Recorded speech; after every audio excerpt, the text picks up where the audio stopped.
अभी जो करने वाले ना, दैट इज टीडीएस के ट्रिकी ट्रिकी सारे के सारे सेक्शंस। अभी 2 क्लासेस ली थी टीडीएस की, उसमें सारे जो कैजुअल नॉर्मल सेक्शंस थे, किसमें क्या प्रोबेबिलिटी हो सकती है, क्या प्रोबेबिलिटी नहीं हो सकती, प्रोबेबिलिटी वो सब कर लिया। ठीक है। अब जो सेक्शन करेंगे, एक शुरू का सेक्शन कुछ बहुत ज्यादा इंपॉर्टेंट नहीं है, बट इसके बाद के सारे सेक्शंस में कुछ ना कुछ एग्जाम्पल, कुछ ना कुछ ट्रिक है जो हमको दिमाग में रखनी है, जो कभी हम फोकस शायद नहीं करते, लेकिन आईसीआई तो सब फोकस करता है। ठीक है, चलो स्टार्ट कर देते हैं।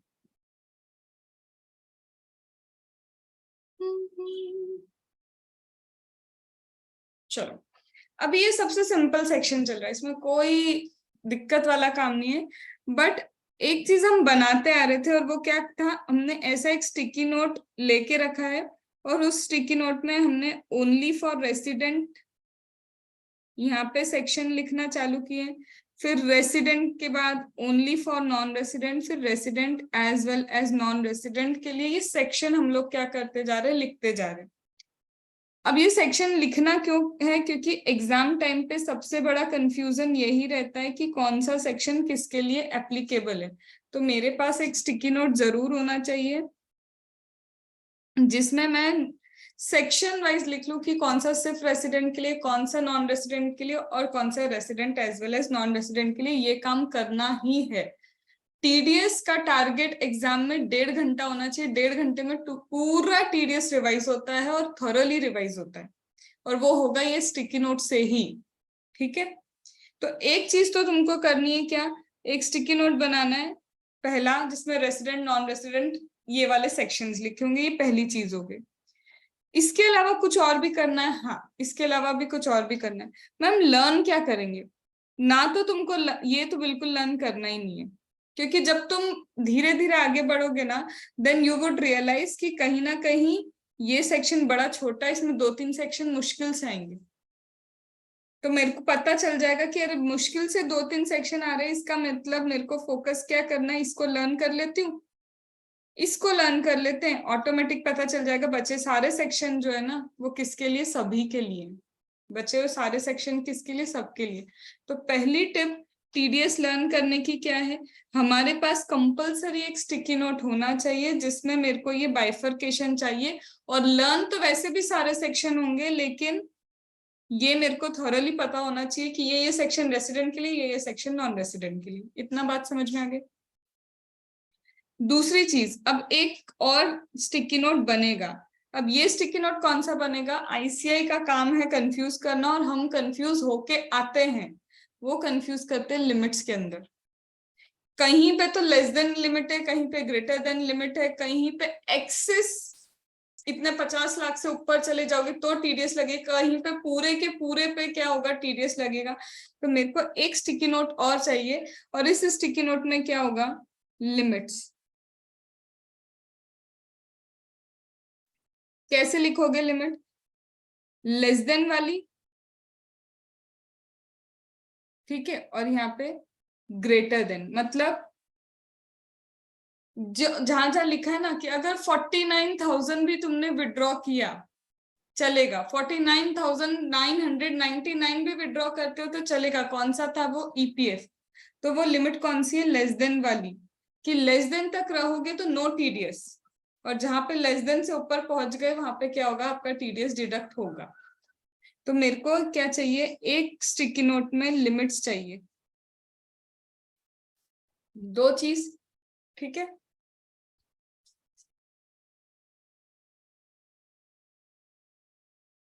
अब लास्ट चार्ट बनेगा अब तुमसे एक, और वो तुमको बना के देना होगा, नहीं तो मैं पीजीबीपी या फिर दूसरा चैप्टर स्टार्ट नहीं करने वाली। जब तक तुम्हारा मेरे को वो चार्ट नहीं मिलेगा उतने दिन तक तुम्हारा नया चैप्टर स्टार्ट नहीं होगा। काश ये मैंने बहुत पहले कर दिया होता। अब एक चार्ट बनाओगे तुम, और ये चार्ट कहाँ लगा रहेगा, स्टडी टेबल, जहां पे भी ये तुम्हारा अपनी आंखों के सामने रखोगे, क्योंकि एग्जाम में सिर्फ यही चार्ट पढ़ोगे तुम, और कुछ नहीं पढ़ना टीडीएस में। उसमें क्या होगा मैम, सेक्शन, पेई, पेयर, ग्रेट, ये सब चीजें तो चाहिए होती है मुझे, ठीक है। फिर कंडीशन, किन कंडीशंस में लगाना है हमको, और आगे यहाँ पे एक्सेप्शन। क्यों ये लिखवा रही हूँ, क्योंकि यही अगर तुमने सारी चीजें टीडीएस में नहीं लिखी, पक्का तुम्हारे मार्क्स खत्म हो जाएंगे, नहीं मिलेंगे, भले ही तुम फिर कैलकुलेशन भी दिखा के आ रहे हो। और इसी चीज की मेरे को क्या ऐसे प्रैक्टिस होनी चाहिए, ये प्रैक्टिस मेरे को हो जानी चाहिए मेरे स्टिकी नोट से, मेरे चार्ट से, कि मैंने यही यही तो पढ़ा था और यही सारी चीजें तुम्हें आंसर कॉपी में लिखनी पड़ेगी। तो एक चार्ट बनेगा जिसमें सारे के सारे सेक्शंस लिखे होंगे, और इसी को एग्जाम टाइम पे पढ़ना है, बुक नहीं उठानी है, ठीक है। तो 3 चीजें हैं मैम। ये कब यूज करेंगे, जब एग्जाम हॉल में जाने वाले हो ना, सुबह के टाइम 2 घंटे में हम फिर से स्क्रॉलिंग करते हैं, तो अब हम प्रिपरेशन किसकी कर रहे हैं, ये स्क्रॉलिंग की। स्क्रॉल करते वक्त यही पढ़ना है, क्योंकि बाकी चीजें हो गई, ये स्क्रॉल करने के लिए ये काम की चीजें थी, ये पढ़ना है मुझे। बाकी चीजें तुमने एक दिन पहले सारे रेट वेट अच्छे से कर लिए होंगे। कंफ्यूजन यही होता है, क्योंकि टीडीएस और टीसीएस में इनका क्या होता है, जब भी ये क्वेश्चन फ्रेम करते हैं, सपोज कोई सेक्शन रेसिडेंट के लिए, वो जानबूझ के बोलेगा आपने नॉन रेसिडेंट को पेमेंट किया, और तुम कंफ्यूज होके वही सेक्शन लिख के आओगे जो सिर्फ रेसिडेंट के लिए था, जबकि तुम्हें वहां सेक्शन लिखना था सेक्शन नंबर 195, और ये बहुत जगह मिलेगा तुमको।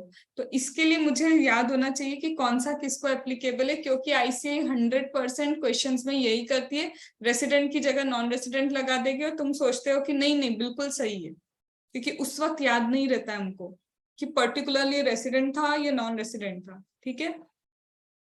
तो मतलब ये 3 चीजों में मेरा चैप्टर क्लोज होना कंपलसरी है। अब जैसे कि अब उस स्टेज पे आ गए हैं कि हम मेंटरिंग नाम की चीज बोल सकते हैं। विनय वीडियो ऑन करो। उस स्टेज पे तो हम आ ही चुके हैं। तो अब मैं जब तुम लोग को टारगेट्स दूंगी, टारगेट में मुझे हर चीज के ऐसे मैं बता दूंगी ऑडियो में कि मुझे इस चीज का स्टिकी नोट चाहिए, मुझे इस चीज का चार्ट चाहिए। मतलब जो तुम क्या करते हो, तुम लोग अपनी समरी नोट्स बनाते हो, पर तुम देख देख के समरी नोट्स बनाते हो, किसी काम के नहीं है। आपको आपका टाइम वहां इन्वेस्ट करना होता है कि जहां पे मैंने टाइम लगाया तो मुझे यहाँ पे कुछ मिले। तुम इधर बुक में देख रहे हो, इधर शॉर्ट शॉर्ट लिख रहे हो, कुछ मतलब नहीं है। फाइनली जब तुमको टेस्ट की डेट्स मिल जाएंगी, तो मैं हर एक में अच्छे से आराम से तुमको बिल्कुल फैल फैल के टाइम भी मिलेगा प्रिपेयर करने के लिए। बट उस प्रिपरेशन में एक चीज बहुत अच्छे से याद रखना, ये याद की हुई चीज को रिकॉल इन तरीके से करना जो मैं ऑडियो में बताऊंगी कि ऐसा चार्ट चाहिए या फिर ऐसे नोट्स चाहिए मुझे। और एग्जाम में तुम 1 डे के अंदर डीटी रिवाइज कर लोगे विद क्वेश्चन, अगर तुमने ये टारगेट्स फुलफिल किए तो। टर्म्स एंड कंडीशन अप्लाई, अगर तुमने ये टारगेट्स कंप्लीट किए तो, ठीक है। इसके अलावा कोई जादू हो नहीं सकता, ठीक है। चलो अब स्टार्ट करते हैं हम। वो जो छोटे छोटे ट्रिकी है, ये क्या मैम ट्रिकी है? नहीं, ये कोई ट्रिकी सेक्शन नहीं है, बट ये हमने छोड़ दिया था किसी रीजन से, तो आज हम उसको क्या कर लेते, कवर कर लेते। हो सकता है पूरे 2 घंटे की क्लास लो, क्योंकि आज के सेक्शंस ना बहुत अच्छे वाले, तो पूरी तरह से दिमाग को प्रिपेयर करके रखना कि आज की क्लास पूरी अटेंटिव होके ही देखनी होगी, ठीक है। मैम सबसे पहले अगर हम ट्रिकी कॉन्सेप्ट्स पे जा रहे हैं, तो क्या मैं बोलूं कि सेक्शन 193 इज ट्रिकी? नहीं। पर छोटा सा सेक्शन क्या बोलता है कि अगर आपको सिक्योरिटी पे इंटरेस्ट रिसीव होता है, किसी भी तरह की सिक्योरिटी है और आपको सिक्योरिटी पे इंटरेस्ट रिसीव होता है, आपका रेसिडेंट होना जरूरी है। बस, तो आपको क्या होगा, टीडीएस डिडक्ट होगा। किस रेट पे ma'am? At the rate of 10% आपका क्या होगा, टीडीएस डिडक्ट होगा। बस मतलब मैम एक और सेक्शन मिल गया मुझे जो सिर्फ रेसिडेंट के लिए। हाँ यहाँ पे लिख लो, section 193 is only for resident. ऐसे करके लिस्टिंग करते जाना कि कौन से सिर्फ रेसिडेंट के लिए।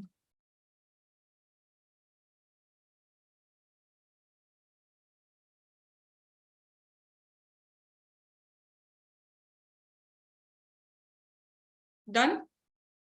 अब मेरे को ना थोड़ा सा लॉजिक समझना है किस चीज का, कि मैम कौन डिडक्ट करेगा। मैम आप बोल रहे हो सिक्योरिटी, सिक्योरिटी इशू करने वाले इंडिविजुअल तो नहीं हो सकते, इतना तो तुम भी समझ रहे हो ना। सिक्योरिटी क्या एक इंडिविजुअल इशू करेगा? कभी कहीं सुना है कि individual is issuing the securities? मतलब कंपनी होगी, बैंक होगा, बड़े लोग होंगे जो क्या करते हैं, सिक्योरिटी इशू करते हैं। तो इसीलिए पता है इस सेक्शन में लिखा है क्या, वो अगर इंडिविजुअल एचयूएफ तुम्हारा टर्नओवर पिछले ईयर का उतना नहीं है कि तुम्हें क्या करवाना पड़े, ऑडिट करवाना पड़े, इसीलिए तो नहीं लिखा है क्योंकि सिक्योरिटी इंडिविजुअल इशू नहीं करता है। जब वो पेमेंट ही नहीं करेगा तो टीडीएस किसका डिडक्ट करेगा? अंडरस्टूड? तो इसलिए यहाँ पे तुम्हें कभी भी ये इंडिविजुअल एचयूएफ वाली लाइन इसलिए नहीं मिलती है। हर जगह थोड़ा लॉजिक लगाना। सिक्योरिटी इशू करने वाली कंपनी हो सकती है, बैंक हो सकती है, पीएफआई हो सकती है, पर एक इंडिविजुअल एचयूएफ कभी सिक्योरिटी इशू नहीं करता है। ठीक है, तो मैम यहाँ पे फिर डिडक्ट करना है, हाँ डिडक्ट तो करना है, लेकिन मान लो ना कि कंपनी है, कंपनी ने सिक्योरिटी इशू किया और कंपनी को टीडीएस का क्या करना होता है, डिडक्शन करना होता है। लेकिन अब मैम इंटरेस्ट पे कर रहे हैं, हाँ पे कर रहे हैं, रेसिडेंट को पे कर रहे हैं, हाँ रेसिडेंट को पे कर रहे हैं। बहुत ध्यान से सुनना, कंपनी रेसिडेंट को पे करती है इंटरेस्ट, या तो वो रेसिडेंट इंडिविजुअल है, या तो भाई साहब क्या है, एचयूएफ है। तो इंडिविजुअल या फिर एचयूएफ जो रेसिडेंट है, अगर आप उसको क्या करते हो, ये इंटरेस्ट पे करते हो, और ये इंटरेस्ट कितना पे कर रहे हो, अप टू ₹5,000। अगर आपने 5,000 तक का इंटरेस्ट पे किया है, अब ये 5,000 का इंटरेस्ट केस नंबर ए आप कैश में पे करते हो, केस नंबर बी आप इलेक्ट्रॉनिक मोड में पे करते हो। इसके ऊपर मेरे को बताना है कि मेरा टीडीएस कितना होगा।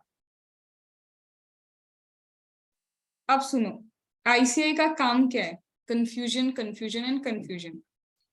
मैम कंपनी ने रेसिडेंट, या तो रेसिडेंट इंडिविजुअल है या तो रेसिडेंट एचयूएफ है, उसको 5,000 पे किया, क्या पे किया, इंटरेस्ट। अगर मैम कैश में पे करेंगे तो टीडीएस 5,000 पे भी डिडक्ट होगा। लेकिन अगर मैम ये इलेक्ट्रॉनिक मोड में पे किया तो फिर 5,000 तक, up to 5,000 TDS will not be deducted. अब कितनी सिंपल सी बात है। अब आईसीआई पता है इसका क्वेश्चन कैसे बना के देगी, कंपनी है, केस नंबर ए रेसिडेंट को पे कर रही है interest, case number B non resident को पे कर रही है इंटरेस्ट। ठीक है, अब रेसिडेंट को पे करने में भी मैंने प्रोबेबिलिटी बना दी, या तो केस नंबर ए 5,000 पे कर रहे हैं, केस नंबर बी 4,500 पे कर रहे हैं, केस नंबर सी कितना पे कर लेते हैं अपन, 6,000 पे कर देते हैं। ठीक है, इसके अंदर भी केसेस बना दो, या तो मैम कैश में पे कर रहे हैं या फिर मैम इलेक्ट्रॉनिक मोड में पे कर रहे हैं। ठीक है ma'am, same with non resident, ये जो आपने अभी एबीसी लिखा ना, समझो यही पूरा, ठीक है, यही कि ये पूरा मैं क्या कर रही हूँ, सेम यहाँ पे भी लिख रही हूँ। ठीक है, सेम यहाँ पे भी यही हो गया, यहाँ पे भी केस बना दे, या तो मैम कैश में पे किया या फिर इलेक्ट्रॉनिक मोड में पे किया।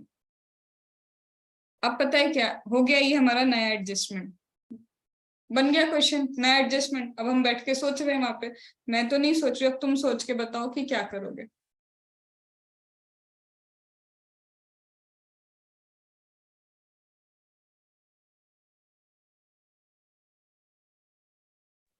मैम नॉन रेजिडेंट के केस में तो 195 में डिडक्ट होगा, और रिमेनिंग में more than 5,000 in other modes में होगा तो डिडक्ट होगा, कैश में तो इन एवरी केस।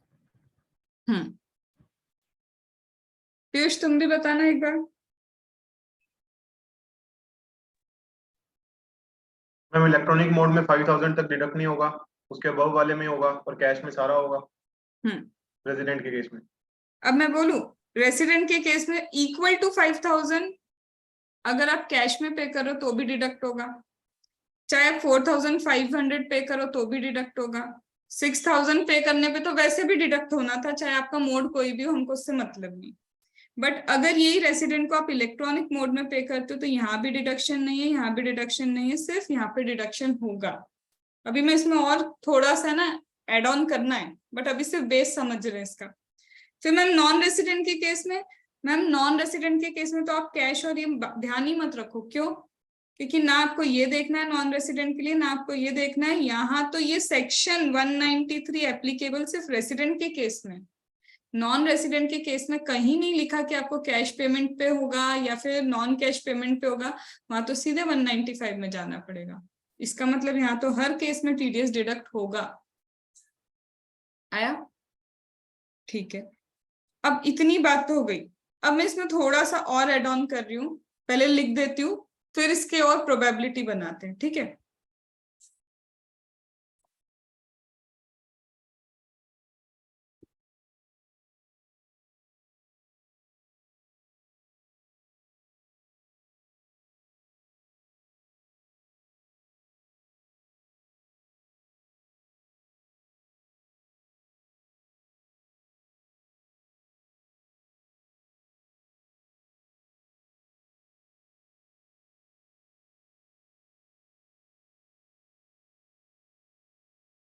तुम लोग भी साथ साथ लिख लेना, फिर अपन समझेंगे।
लिख लो तो बताना।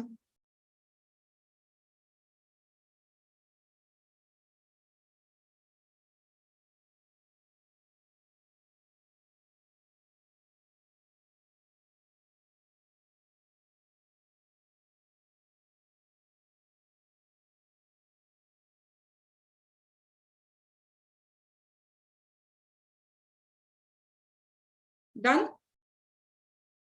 अब देखो, दो चीजें हैं। एक कंपनी लिखना है, लास्ट वाला लिखेंगे। हो गया मैम। अब इसको बहुत ध्यान से समझना। सेक्शन कहने को कुछ भी नहीं है ही नहीं कुछ भी। बट देखो अभी जो अपन ने पढ़ा ना, ये सेम चीज, यही चीज मैंने बताई कि ये कंपनी पता है कौन सी होनी चाहिए। ये कंपनी जिसमें पब्लिक सब्सटेंशियली इंटरेस्टेड है, ये उस कंपनी की बात कर रहे हैं। क्या बोलना क्या चाह रहे हो, फिर से बोलो। पब्लिक सब्सटेंशियली इंटरेस्टेड कौन सी कंपनी में होती है? Public company. अच्छा, अब इंस्टीट्यूट, यहाँ पे मैम कंपनी आपने लिख दिया, अब इसमें भी केस बना दो ना। ए प्राइवेट कंपनी ने दिया तो सुनना, हाँ, और दूसरा बी पब्लिक सब्सटेंशियली इंटरेस्टेड। अब पता है क्या बात कितनी छोटी सी थी, प्राइवेट कंपनी भी तो दे सकती है ना इंटरेस्ट सिक्योरिटी पे, बिल्कुल अपने अपने वालों को देगी, जिन अपने अपने वालों को इसने सिक्योरिटी इशू की है।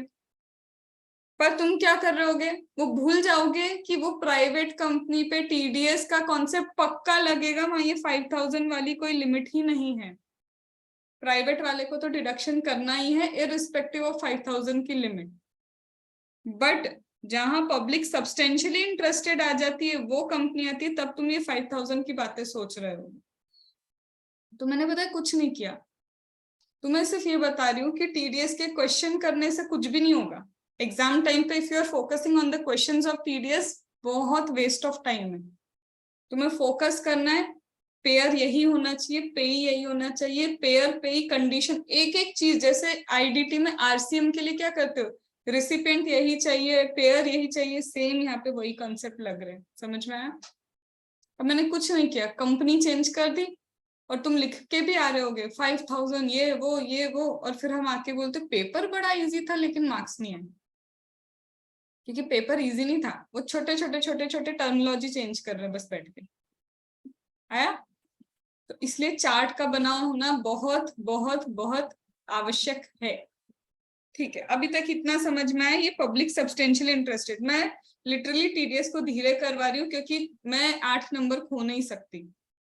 ठीक है, चलो इसके बाद मैम ये कौन सी कंपनी है, उसने एक और चीज बोली, पब्लिक सब्सटेंशियली इंटरेस्टेड तो थी वो वाला एक एक्सेप्शन था कि नो टीडीएस अगर पब्लिक सब्सटेंशियली इंटरेस्टेड है 5000 वाला। अब वो बोलता है कि एक ऐसी कंपनी जो लिस्टेड कंपनी है, मेरी एक ऐसी कंपनी जो लिस्टेड कंपनी है, और लिस्टेड कंपनी इशू करती है क्या, लिस्टेड कंपनी इशू करती है डिबेंचर्स, चाहे वो फिजिकल फॉर्म में करे, डीमैट के फॉर्म में करे, हमको उससे कोई मतलब नहीं है।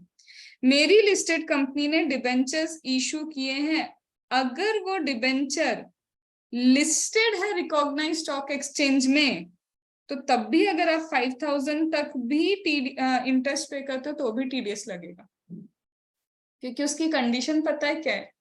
If listed company issues debenture, अगर लिस्टेड कंपनी किसी भी फॉर्म में डिबेंचर इशू करती है, चाहे वो फिजिकल फॉर्म हो या डीमेट फॉर्म हो, और ये डिबेंचर लिस्टेड नहीं है अगर, तब जाके ये 5000 की लिमिट एप्लीकेबल होगी, और अगर ये लिस्टेड है तो 5000 की लिमिट नहीं आती है। अब क्या हुआ, प्रोबेबिलिटीज बन गई फिर से। पहली प्रोबेबिलिटी, कंपनी लिस्टेड है, डिबेंचर दे दिया, एक बार फिजिकल फॉर्म में, एक बार दे दिया डीमेट फॉर्म में इशू किया। अरे बोल दिया ना किसी भी फॉर्म में, उससे मतलब नहीं है। एक बार बोल दिया ये डिबेंचर्स लिस्टेड है रिकॉग्नाइज्ड स्टॉक एक्सचेंज में, एक बार बोल दिया लिस्टेड नहीं है, और फिर तुमको केस दे दिए 5000 इंटरेस्ट पेड, 4500 इंटरेस्ट पेड। अब तुम प्रोबेबिलिटी लगाते बैठो कि टीडीएस कहाँ लगेगा कहाँ नहीं लगेगा। तो क्या डेवलप करने की कोशिश कर रही हूँ, सिर्फ तुम्हारा ब्रेन डेवलप करने की कोशिश कर रही हूँ मैं, कि TDS is a chapter of probabilities, बहुत सारी प्रोबेबिलिटीज बन सकती हैं। तो मुझे याद क्या रखना है, पेयर यही होना चाहिए, पेई याद हो गया तो वो 1000 प्रोबेबिलिटी टीडीएस होगा या नहीं होगा। अंडरस्टूड? अब मैम इधर दे दिया कंपनी लिस्टेड है, कंपनी लिस्टेड कंपनी ने शेयर्स इशू किए, हाँ लिस्टेड कंपनी ने शेयर्स इशू किए। अब दिमाग लगाना, शेयर्स इशू करने पे डिविडेंड वाला सेक्शन आता है, तो तुम यहाँ पे 193 तो लगा ही नहीं सकते क्योंकि ये तो इंटरेस्ट ऑन सिक्योरिटी वाला सेक्शन है। तो हम यहाँ पे क्या पहुंच जाएंगे, 194। और फिर जब 194 ओपन करोगे, उधर भी देखो पेमेंट रेसिडेंट को ही करना है या नॉन रेसिडेंट को भी कर सकते हैं। 194 पे जाओगे, फिर वहां पे हम क्या चेक करेंगे, भाई पेमेंट सिर्फ रेसिडेंट को हो सकता है या नॉन रेसिडेंट को। तो सपोज करो मैं मान के चल रही हूँ, मानना क्या वैसे वैसा ही है, 194 में रेसिडेंट को ही पेमेंट होना चाहिए डिविडेंड का। ठीक है, अब मैम रेसिडेंट को पेमेंट तो होना चाहिए, बात मान ली, लेकिन आईसीआई लिख के दे रहा है तुमने नॉन रेसिडेंट को डिविडेंड पे किया, तो अरे चुपचाप से 195 लगाना और यहाँ के सेक्शन में 194 आएगा डिविडेंड का। क्या ये बात समझ में आई? कुछ नहीं कर रहे, वो क्या फैला रहे हैं, चार्ट को फैला रहे, ब्रांचेस, और कुछ भी नहीं। और यही है टीडीएस चैप्टर। चलो इतनी भी बात मैम समझ में आ ही रही थी, ये 5000 वाला भी समझ में आ गया। अब फिर से एक प्रोबेबिलिटी और क्रिएट करते हैं। क्या मैम, ये क्या है? अगर एक कंपनी जो लिस्टेड है जिसने डिबेंचर्स इशू किए हैं किसी भी फॉर्म में और वो डिबेंचर्स लिस्टेड नहीं है, तो क्या हर जगह 5000 की प्रोबेबिलिटी लगाओगे? सिर्फ इंडिविजुअल एचयूएफ के लिए। किसी और को अगर ये इंटरेस्ट दे रहे तब फिर से 5000 की वाली बात ही नहीं आती है, तब भी पक्का टीडीएस डिडक्ट होगा। अब था क्या, ये सेक्शन 193 यूं ही खत्म हो जाना चाहिए था, पर इसकी पूरी प्रोबेबिलिटी ये चलती है। आया? ये बोर्ड नोट भी शेयर करूंगी, इसको अपनी तरह से जैसे तुम्हें लिखना हो, लेकिन बस ये लिख के भी तुमको याद नहीं होगा। तुम कितना भी इसको लिख लोगे ना, कुछ याद नहीं होगा। तुम्हें सिर्फ समझना पड़ेगा, ये चाहिए, ये चाहिए, ये चाहिए, पेयर ये होना चाहिए, पे ये होना चाहिए, पेयर पे इतने अच्छे से रटे होने चाहिए। और पेयर पे की तो कहानी चल रही है सिर्फ। और फिर आता है अपना लिमिट, लेस देन है, ग्रेटर देन है, वो लिमिट्स। आया? डन, आगे बढ़ो। मैम प्राइवेट कंपनी केस में क्या था, एक बार रिपीट करोगे? अगर हम आते हैं कि प्राइवेट कंपनी है, तो प्राइवेट कंपनी पे तो ये सेक्शन क्या बोलता है, सीधे सिर्फ इसने बोला है अगर एक सब्सटेंशियल वाली कंपनी है तो टीडीएस का आप 5000 का लिमिट देखोगे इंडिविजुअल एचयूएफ के लिए, तब भी सिर्फ इंडिविजुअल एचयूएफ। अगर यही लोग इंटरेस्ट दे रहे हैं अदर्स को, तब भी वो 5000 की लिमिट वाला काम ही नहीं है, तुम्हें पक्का टीडीएस डिडक्ट करना है। और ऐसे ये सिर्फ सब्सटेंशियल वाली कंपनी के लिए बोला था, प्राइवेट कंपनी के लिए तो बोला ही नहीं। ठीक है, अब मैम यही प्राइवेट कंपनी छोड़ दी, अब यही कंपनी हमारी लिस्टेड है, क्योंकि लिस्टेड तो पब्लिक कंपनी होती है। ये लिस्टेड कंपनी है, लिस्टेड कंपनी डिबेंचर किसी भी तरह के इशू करे, लेकिन अगर वो लिस्टेड नहीं है डिबेंचर्स, तब तुम एचयूएफ के लिए 5000 की लिमिट लगाओगे, इंडिविजुअल के लिए। बाकी के लिए तो पक्का टीडीएस डिडक्ट होगा। This is nothing but a minute thing. जब वो हमको लगता है ना वो 4 में से 4 नंबर आए नहीं, वो इसीलिए नहीं आते। ठीक है, बढ़ो आगे। चलो और आगे लिख रही हूँ, ये लिख लो मैम फिर आगे। पूछना, हाँ बोलो। मैम मतलब हमें 5000 वाली लिमिट बस डिबेंचर्स जो नॉट लिस्टेड है उसी केस में देखनी है ना? हाँ, और अगर एक कंपनी जो जिसमें पब्लिक सब्सटेंशियली इंटरेस्टेड है, उसमें मेरे को डिबेंचर का लिस्टेड अनलिस्टेड का मतलब ही नहीं है। यहाँ की कंडीशन अलग है सब्सटेंशियली वाली, और लिस्टेड कंपनी की कंडीशंस अलग चल रही है। एक्चुअल में दो अलग अलग चीजें। डन, इसीलिए इसको मैंने ट्रिकी सेक्शन में रखा है, जो है नहीं लेकिन रखना जरूरी था। आगे लिख रही हूँ, पहले लिख लो फिर अपन समझेंगे।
करूं?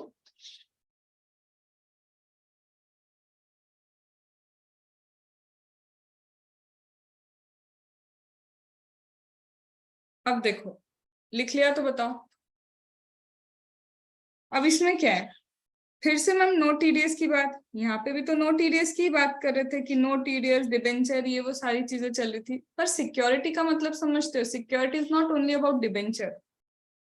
सिक्योरिटी कोई भी हो सकती है, यूनिट्स भी हो सकते हैं, that is also security, shares भी हो सकते हैं, that is also security. But यहाँ पे जिस भी सिक्योरिटी पे आप इंटरेस्ट पे करते हो उसके लिए 193 एप्लीकेबल होता है, ठीक है।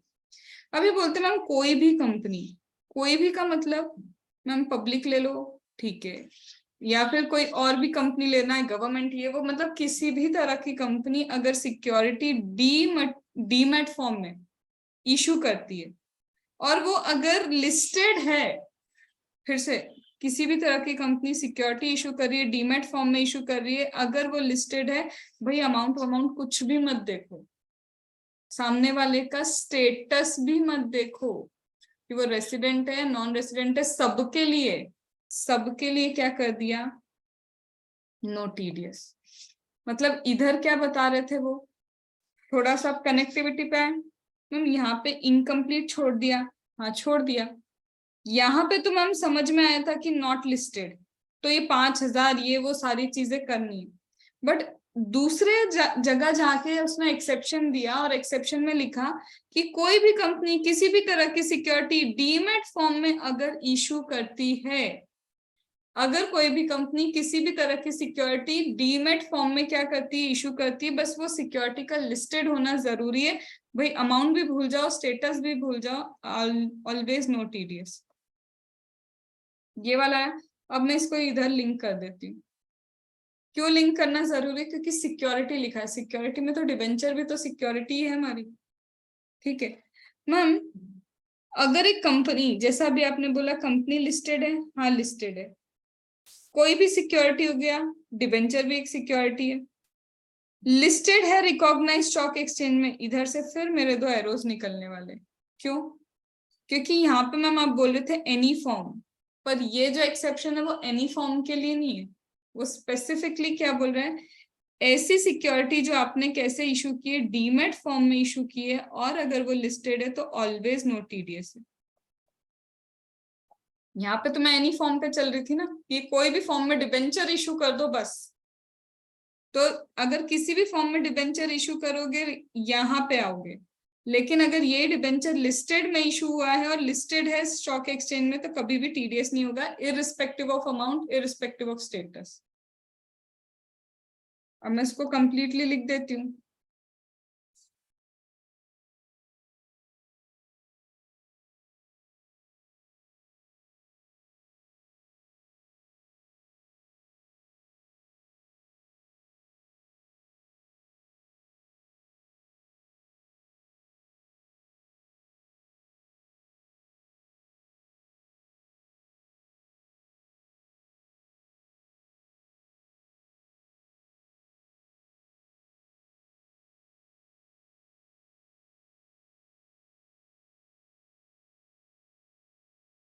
डन।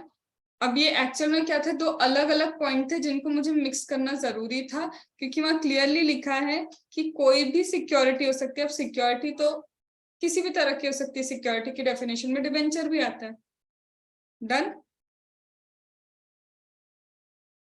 ये क्या मैं बहुत हाई लेवल पढ़ा रही हूँ जानबूझ के, क्योंकि आईसीआई का कभी भरोसा नहीं कर सकते। जरूरी नहीं वो इतना अंदर घुस के बोलेंगे, ये वाला जो अभी अपन ने पढ़ा ना, जरूरी नहीं वो इतना अंदर जाएंगे, बट तुमको एक चीज समझ में आ जाएगी, वर्डिंग्स कितने इंपॉर्टेंट है टीडीएस में। डन।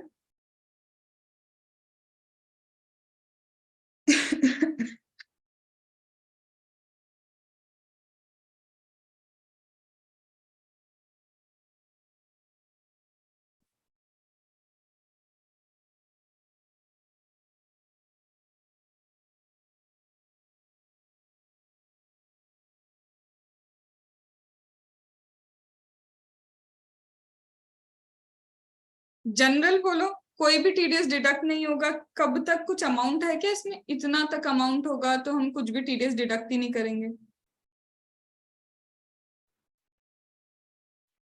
5,000।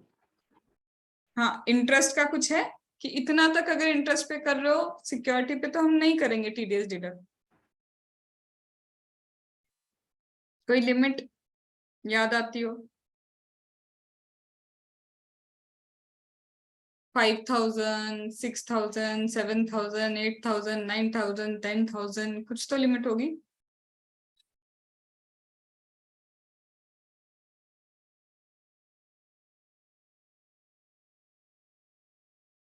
पढ़ के रखा है ना टीडीएस कभी तो? संजना तुम बताना जरा। कल ऐसे शिकायत हो रही थी ना मैम, मैंने तो आंसर लिखा, मेरे को पूरा नंबर नहीं आया।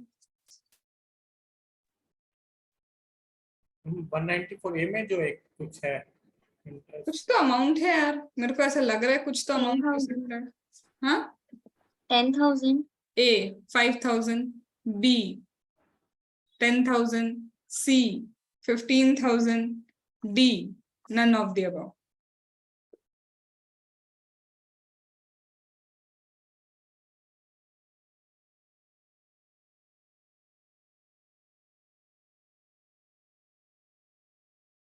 क्या हो गया?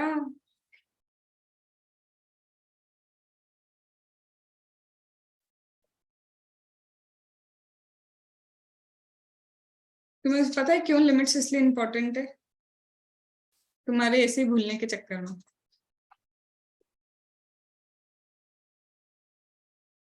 क्या लिखूं बोलो?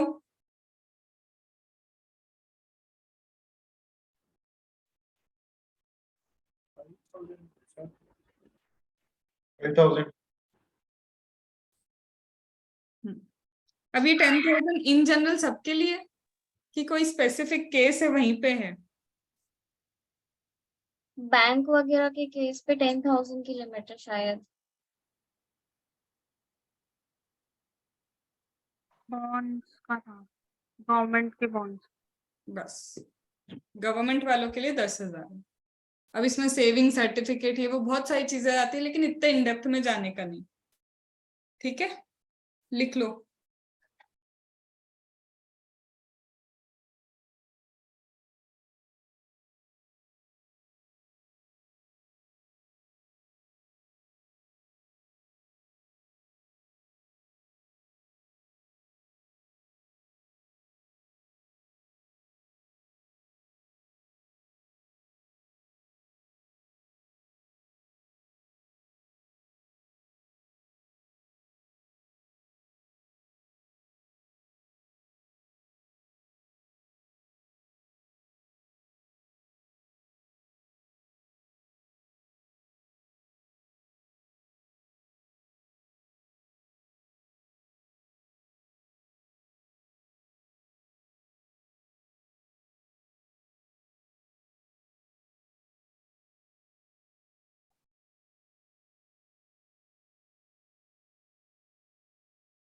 Done. Now finally 193 over. Page number 349 पे जल्दी से इसका क्विक रिव्यू कर लो, फिर आगे बढ़ेंगे। कॉम्पैक्ट में पेज नंबर, एक मिनट, 349। हाँ बोलो। में जो 5,000 की लिमिट है, ये अकाउंट पे चेक्स की है या सारे इलेक्ट्रॉनिक मोड्स की है? अकाउंट पे। अकाउंट पे। अगर आपने अकाउंट पे किया तो 5,000 की लिमिट देंगे, कैश पे किया तो कुछ भी नहीं। और अदर इलेक्ट्रॉनिक मोड है डायरेक्ट? हाँ, तो डायरेक्ट अगर पे किया तो वही ना, कैश। नहीं, इंटरेस्ट जैसे अगर मैंने डायरेक्टली बैंक अकाउंट में रेमिट कर दिया चलेगा। उन्होंने देखो इधर तो मैं सही बताऊं तो इन्होंने सिर्फ अकाउंट पे चेक नाम लिख के रखा है, ये सुन। ठीक है, बट ऐसे इतना डिटेल में नहीं जाती है, क्योंकि एक जगह इन्होंने करा है कि जहां जहां पे इलेक्ट्रॉनिक मोड है तो वो एक्सेप्ट करते हैं इसको, तो वो उसको चैलेंज भी नहीं करेंगे इस वर्डिंग को। ठीक है, पढ़ लो जल्दी से 1 मिनट के अंदर, फिर आगे बढ़ते हैं।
डन।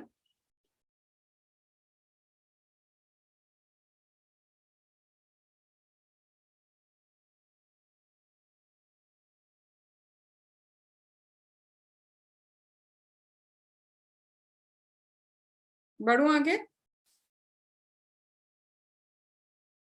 चलो। अब कितनी सिंपल सी चीज है अभी तो, अभी तक ठीक है, अभी तक बड़ा सिंपल है। क्या बोला है मैम, सेक्शन नंबर 194A किस चीज के लिए? नाम से समझो ना, interest other than interest on security. अब सिक्योरिटी की बात नहीं चल रही, क्योंकि मैम जब सिक्योरिटी इशू करते हैं ना तो सिर्फ कंपनी सिक्योरिटी इशू कर सकती है, इसलिए हमने इंडिविजुअल एचयूएफ की कोई कहानी करी नहीं कि भाई तुम्हारा टर्नओवर क्रॉस होता है नहीं होता, because the company can issue the security but individual HUF can not. But ये आप खुद ही तो शुरू से बोल रहे हो, it is not interest on security. कैसा हो सकता है इंटरेस्ट? लोन लिया उसका इंटरेस्ट हो सकता है, ठीक है। या फिर तुमको क्या दिया हमने, सामान क्रेडिट पे बेच दिया, तुमको बोला था 1 मंथ में पेमेंट करना, तुमने 1 मंथ में पेमेंट नहीं किया, हम तुमसे इंटरेस्ट लेंगे, वो भी तो interest other than interest on security हो गया, ठीक है। तुमने सेविंग की, सेविंग हो गया। सिक्योरिटी के अलावा बहुत सारी चीजें ना जिसमें यू कैन टेक इंटरेस्ट, ठीक है। तो सबसे पहले बोल रहे हैं मैम ये एनी पर्सन क्यों लिखा? अरे सीधी बात है ना, लोन कोई भी दे सकता है, कोई भी उधार पे तुमको सामान बेच सकता है, कोई भी ऐसा हो सकता है जिसके यहाँ तुम बोलोगे यार 10 लाख मेरे संभाल के रख ले, मुझे इंटरेस्ट देते जाना, कर सकते हैं। तो this could be any person. Logic समझ में आया? व्हाई एनी पर्सन, ठीक है। अब एनी पर्सन से भी मैम थोड़ी सी और अंदर अंदर मेरे को ना दिमाग खराब हो रहा है। क्या? Any person could be resident, any person could be non resident, but उस पर डिटेल में मैं जानबूझ के नहीं जा रही।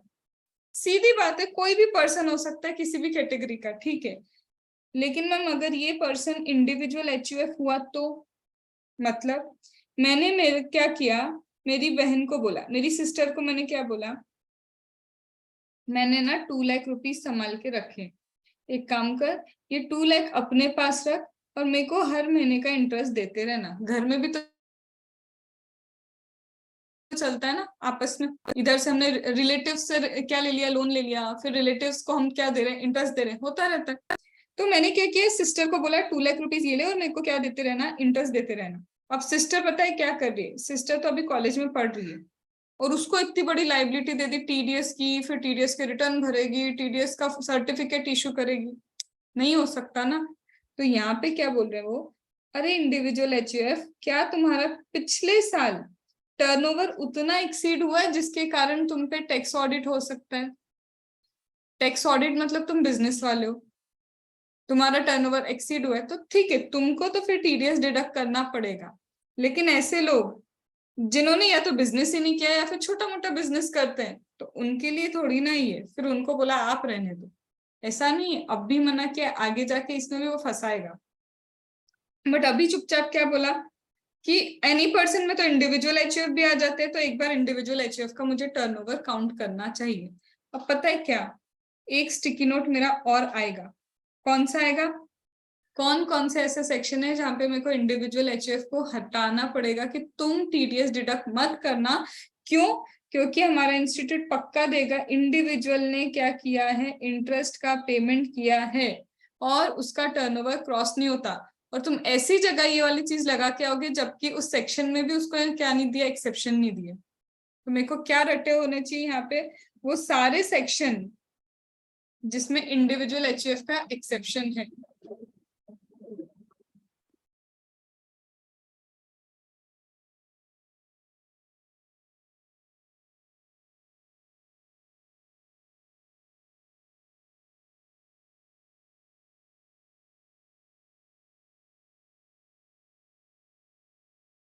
अभी तक कौन सा किया मुझे बताओ,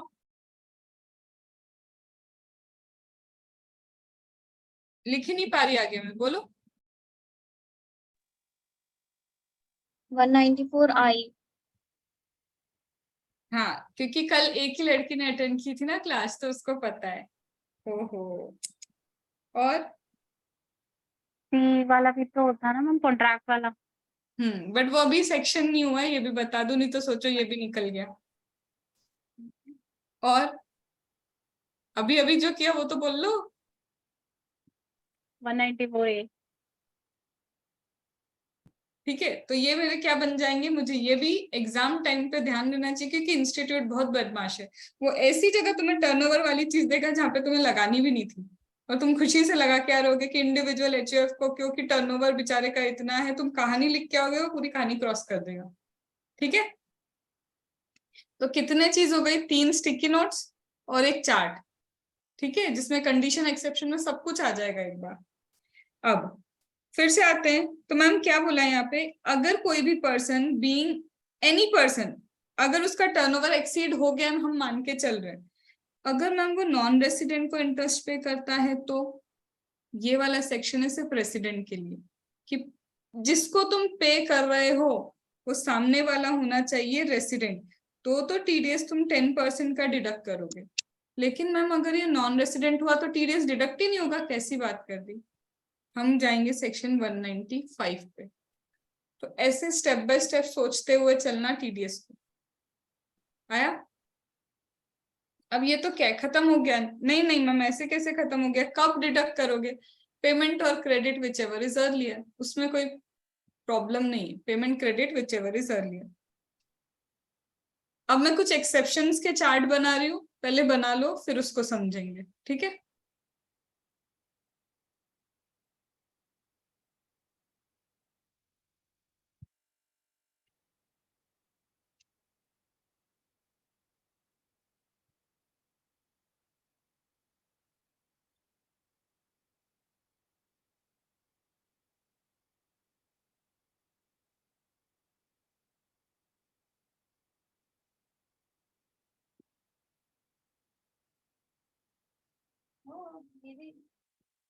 पढ़ाई तो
लिख लो तो बताओ।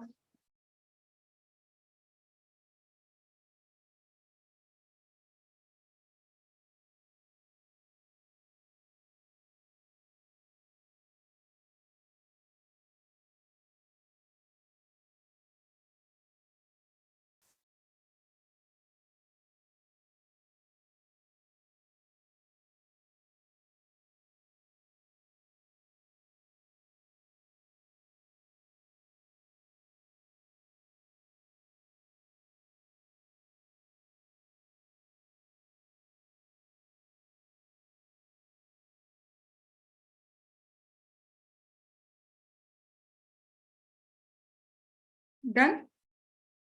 बहुत ध्यान से इनको समझना, क्योंकि इसमें भी अभी आगे जाके कुछ ऐसे पॉइंट है जो उसमें मिक्स होना चालू हो जाएंगे। अब मैम अभी कौन सा सेक्शन चल रहा था हमारा? 194A। ठीक है। Interest other than interest on security, मतलब कोई भी हो सकता है जो अदर देन सिक्योरिटी इशू करे, लेकिन इंडिविजुअल एचयूएफ का टर्नओवर देखना है और पेमेंट सिर्फ रेसिडेंट को करना है, तभी टीडीएस एप्लीकेबल होगा। नॉन रेसिडेंट के केस में 195 में जाएंगे। क्या नॉन रेसिडेंट के केस में हमेशा 195 लगेगा? हाँ, क्योंकि इंडिया से उसकी सोर्स ऑफ इनकम है, तो income deem to accrue arise in India ये हो, क्योंकि रिसीव ही यहीं पे हुई है, तो डीम करने की भी जरूरत नहीं है मुझे, तो क्योंकि इंडिया वाले दे रहे हैं। ठीक है। अभी मैम कितना 10% बोला, अब आप बोल रहे हो कि टीडीएस लगेगा ही नहीं अगर, फोकस पता है किस वर्ड पे रखना पड़ेगा?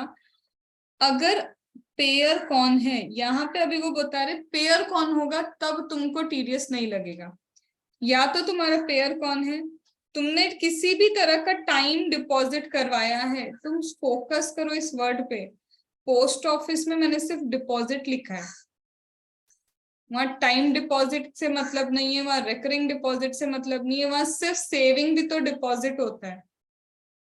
तो यहाँ पे अगर मैं जाती हूँ तो पोस्ट ऑफिस जो सीनियर सिटीजन स्कीम के अकॉर्डिंग बना होता है, वहां पे किसी भी तरह का डिपॉजिट होगा तो आपको 40,000 या फिर सीनियर हो तो 50,000 की लिमिट है। ओके। लेकिन मैम बैंक में जाए, चले जाओ मैम, कोऑपरेटिव बैंक लिखा है, कोऑपरेटिव सोसाइटी नहीं लिखा है। कोऑपरेटिव बैंक में जाए तो मतलब जो लोग बैंक की आप बात कर रहे हो, तो बैंक में सिर्फ टाइम डिपॉजिट पे इतना बड़ा क्या दिया, एक्सेप्शन दिया। बट मैम अगर बैंक में हमने नॉर्मल डिपॉजिट कर लिया तो यहाँ चले जाऊं क्या? क्या पूछ रही हूँ मैं? चली नहीं गई हूँ, चले जाऊं क्या?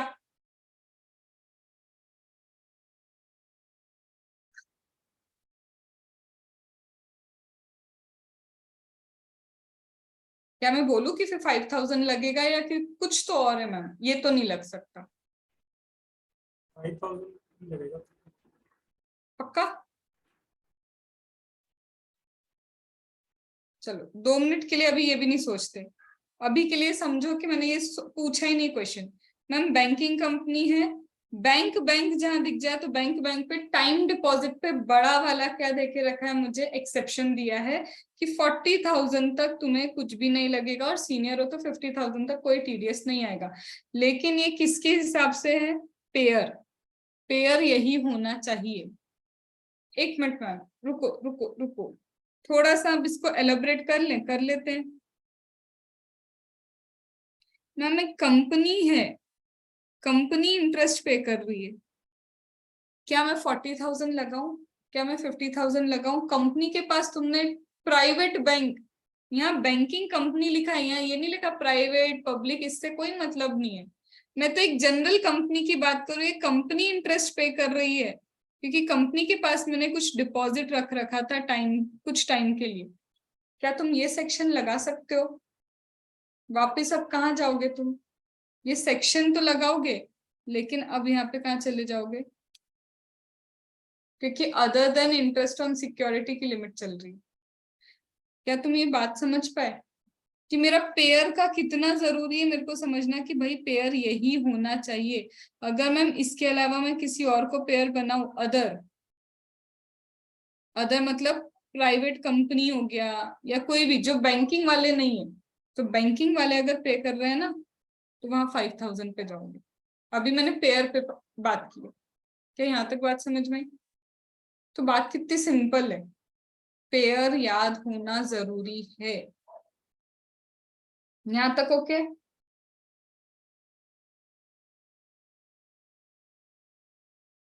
अब आगे बढ़े, ये पेयर की प्रोबेबिलिटी की। मैम यहाँ पे अगर जाए पोस्ट ऑफिस में भी, ये भी अभी आप पेयर पे हो ना, इसलिए अगर मैं पोस्ट ऑफिस पे जाऊं, पोस्ट ऑफिस पे मैम हमने सेविंग की, पोस्ट ऑफिस में हमने टाइम डिपॉजिट किया। रिकरिंग डिपॉजिट मतलब हर साल आप उसको रिकर कर सकते हो। वो आरडी वारडी पता है तुम्हें, हर महीने मेरी 2,000 कट रहा है, 5,000 कट रहा है, that is also kind of deposit. तो मतलब कोई भी डिपॉजिट हो किसी भी तरह का डिपॉजिट पोस्ट ऑफिस इतने को फॉलो करते हैं, उसमें 5000 की लिमिट अभी आई नहीं मेरी, ठीक है। बट मैम बैंकिंग और इधर यहाँ पे सिर्फ टाइम डिपॉजिट लिखा है। मैम सेविंग का क्या करेंगे? सेविंग पे भी तो कुछ तो लिमिट लगानी पड़ेगी। सेविंग अकाउंट पे इन जनरल तुम बताओ, तुमको पता होना चाहिए, ये डिडक्शन भी है इसका। हम 80 है टीटीबी, हाँ 80 है टीटीबी। हाँ, तो उसमें कितनी लिमिट है? 10,000। 10,000। तो क्या मैं यहाँ पे जोड़ दूं? सेविंग है तो तुमको 10,000 तक कुछ नहीं करना।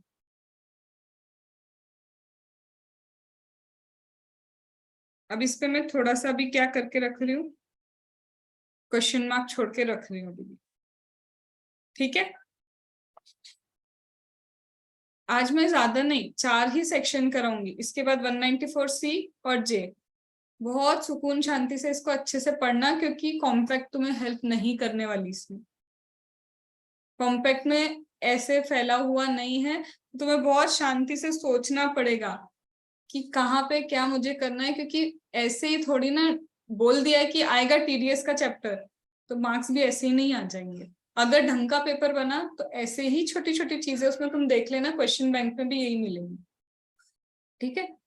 तो अभी के लिए तो मैंने कुछ इसको क्वेश्चन मार्क करके छोड़ दिया, क्योंकि हमने डिडक्शन की बात की है यहाँ पे और हम चैप्टर पढ़ रहे हैं टीडीएस। तो क्या डिडक्शन की लिमिट टीडीएस पे लगती है या नहीं लगती, मेरे को अभी वो सोचना पड़ेगा। समझे मैंने क्यों क्वेश्चन मार्क किया है? क्योंकि मैं पढ़ रही हूँ टीडीएस का सेक्शन, टीडीएस में मेरे को समझना है, और मैं डिडक्शन की लिमिट लगा रही हूँ 10,000 की। क्या वो लगेगा या नहीं लगेगा, देखेंगे। अभी आगे बढ़ रही हूँ अभी के लिए मैं।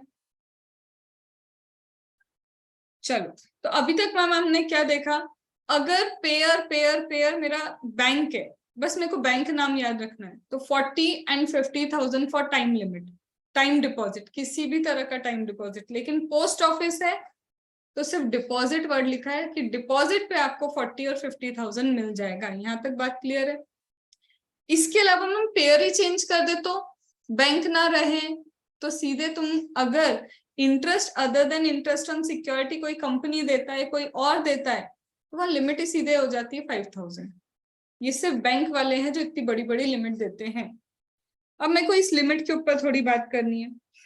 मैम ये 40,000 की लिमिट है, ये 50,000 की लिमिट है, ध्यान से सुनते रहना, ठीक है।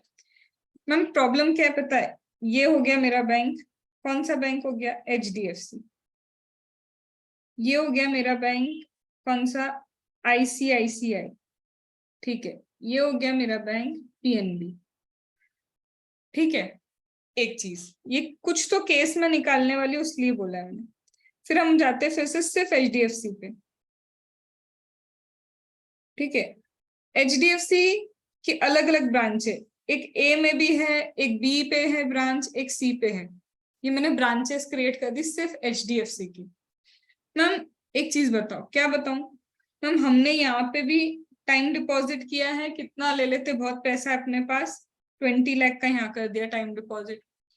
मैम यहाँ पे कितना डिपॉजिट करो? ले लो जितना लेना है, 50 लाख करके आ जाओ। मैम यहाँ पे कितना करोगे? ले लो जितना लेना है, 30 लाख करके आ गए। ये टाइम डिपॉजिट मैंने अलग अलग बैंक में किया है। मैम अब यहाँ पे ये ब्रांच है, यहाँ पे कितना करना है? बिल्कुल बिंदास, इतना ही सेम और कर लेते हैं। ब्रांचेस में भी मेरा डिपॉजिट चल रहा है। कंफ्यूजन क्या है पता है? दिस लिमिट ऑफ 40,000, क्या ये ओवरऑल लिमिट है 40,000 इन सबको मिला के? दो अलग अलग केस हैं, सारी ब्रांचेस की मिला के 40,000 लिमिट है, या फिर सारे बैंक की मिला के 40,000 लिमिट है? मेरे को सबसे पहले तो यही समझ नहीं आ रहा। इज इट बैंक वाइज और इट इज ब्रांच वाइज? बोलो। ब्रांच वाइज ही होगी, बाकी बैंक्स को पता कैसे चलेगा? अब सुनो, पहले मैं इसको एड्रेस कर रही हूँ। अगर ये जो HDFC है, अगर ये कोर बैंकिंग फॉलो करती है, कोर बैंकिंग मतलब एक साथ सब, चाहे तुम किसी भी ब्रांच से अपना विड्रॉल करके आओ, सबको पता चल जाएगा सारी ब्रांच को कि तुमने कुछ विड्रॉ किया है। कोर बैंकिंग, अगर एचडीएफसी कोर बैंकिंग में है, हाँ मैम एचडीएफसी कोर बैंकिंग में है, तो ये क्या होगी, bank wise limited.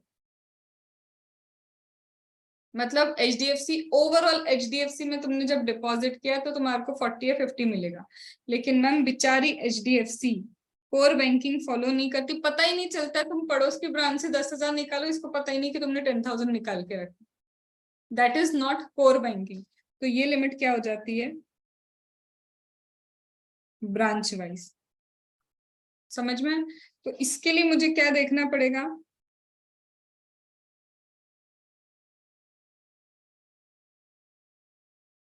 Core banking, yes, और मैं यहाँ पे मेरा कोर बैंकिंग नहीं है। कोर बैंकिंग है तो इट इज बैंक वाइज।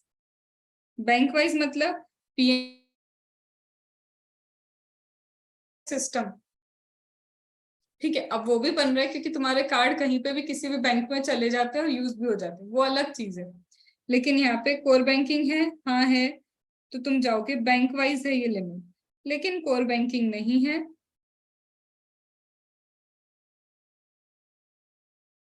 तो ब्रांच वाइज लिमिट है। डन। और यहाँ पे ये तो होती ही लिमिट बैंक वाइज है, इन जनरल ये लिमिट ही क्या होती है, बैंक वाइज। अब मैं थोड़ा सा कंफ्यूजन इसमें देने वाली हूँ, ठीक है मैम। एचडीएफसी के यहाँ पे हमने टाइम डिपॉजिट किया, पक्का हमको मिला 75,000 रुपीज का इंटरेस्ट, ठीक है, and I am non resident. एक नॉन रेसिडेंट को 75,000 का इंटरेस्ट आप पे कर रहे हो, पे करने वाली एचडीएफसी बैंक है। टीडीएस का इम्प्लीकेशन बताओ। 190 हम 195 में आएगा। अब यहाँ पे क्यों पता है, क्योंकि दिमाग चल रहा है अभी, ये प्लीज ये दिमाग वहां पे एग्जाम में भी जाके चला के आना, ठीक है, कि वो यही करते हैं। तुमको बड़ा सिंपल क्वेश्चन लगता है बट वो छोटी सी चेंज कर देते हैं, वो छोटा सा चेंज पकड़ लेना, ठीक है। ये हो गया मेरी लिमिट के ऊपर बात, ठीक है। और बातें करनी है, अभी तो बहुत करना है इसमें। सी, ये लिमिट वाइज बात हुई। अब मैम इसके बाद आते हैं, अभी ये ना एक और लिमिट मतलब पॉइंट लिख रही हूँ, अब आने वाला पॉइंट जो है वो इसके साथ जुड़ेगा और इसके क्वेश्चन है, इसलिए जोड़ना पड़ रहा है, नहीं तो मैं इसको डिटेल में नहीं पढ़ा रही, एग्जाम ओरिएंटेड ही है, ठीक है। पहले लिख लो फिर अपन आगे बढ़ते हैं।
Ma'am cooperative society carry banking business, तो वो कोऑपरेटिव बैंक नहीं हो जाएगी? नहीं, बताती हूँ।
डन।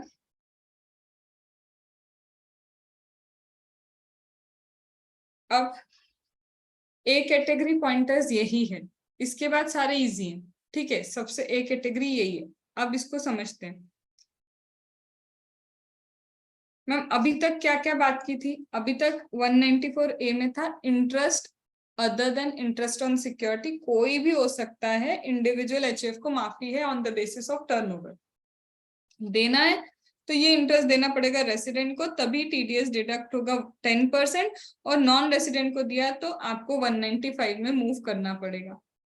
टैक्स डिडक्ट ही नहीं करोगे अगर पेयर बेसिस पे बता रही हूँ, इसलिए बार बार फोकस किया था, पहले पेयर बेसिस पे बता रहे कि पेमेंट करने वाला कौन होगा। अगर पेमेंट करने वाला मेरा बैंक है, चाहे वो कोऑपरेटिव हो या फिर हमारा बैंकिंग कंपनी हो, कुछ भी हो, बस उसके साथ करना है तुमको टाइम डिपॉजिट। मैम कंफ्यूजन तो अभी भी हमारे को ये है कि टाइम डिपॉजिट तो समझ में आ गया, सेविंग का क्या करेंगे, तो तुमको ये चीज पता होनी चाहिए भाई कितने लोगों के सेविंग अकाउंट है, कितने तुम्हारे टीडीएस कट गए आज तक सेविंग पे, याद है? तुम अगर सेविंग करते हो, तुम्हें बैंक अकाउंट में 10 लाख हो, 5 लाख हो, 6 लाख हो, 8 लाख हो, कभी भी टीडीएस डिडक्ट नहीं होता है। क्या ये बात समझ में आई? इसीलिए तो तुमको क्या दिया है, वहां टीडीएस डिडक्ट नहीं करेंगे, बट आधार पैन सारे लिंक है, जब तुम रिटर्न भरते हो तो ऑटोमेटिकली तुम्हारा इंटरेस्ट कैलकुलेशन उधर जाता है। फिर वो देखते क्या ये 10,000 के ऊपर है, मैम ये 10,000 के ऊपर नहीं है, तो 80 TTA में तुम क्लेम कर लेते हो डिडक्शन, जो कमाया उसका डिडक्शन क्लेम होता है, वहां टीडीएस की बात नहीं आती है। तो जब सेविंग अकाउंट पे जाते हो तो सेविंग के लिए नो टीडीएस का कॉन्सेप्ट। बट मैम वो 15G 15H तो भरवाते हैं, अरे भाई साहब 15G 15H तुम्हारा टाइम डिपॉजिट के लिए भराता है, याद आया?